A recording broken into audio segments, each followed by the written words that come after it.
तिमीहरू रिसाए रिसाओ खुसाए खुसाओ, म आफै क्रिस्टियानो रोनाल्डोको एकदम ठुलो फ्यान हो। तर फ्यान हुँ भन्दैमा आँखा चिम्लेर गलत कुरालाई पनि सही हो भन्न चाहिँ म सक्दिनँ। इतिहासकै महान खेलाडी हुन् रोनाल्डो, यसमा कसैको दुई मत छैन।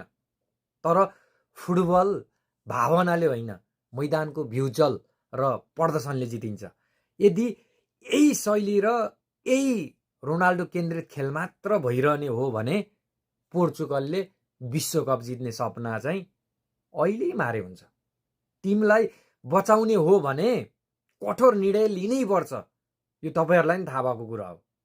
खेल बिग्रिँदै गएपछि प्रशिक्षकले, कोचले नाम र विगतमा कस्तो खेले थियो भनेर हेरेर बस्ने होइन।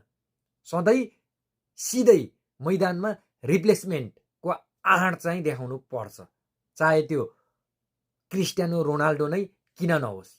90 मिनटसम्म एउटै खेलाडीलाई मात्र बोकेर हिँड्नुभन्दा खेलको परिस्थिति हेरेर समयमै बोल निर्णय लिनु नै बुद्धिमानी हो, होइन र?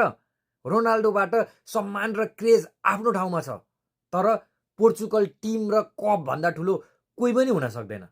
अब पनि कोचले बोल्ड डिसिजन लिन सक्दैन भने तपाईँहरूले पोर्चुगलले चाहिँ सुखद नतिजाको आश गर्नु बेकार हो।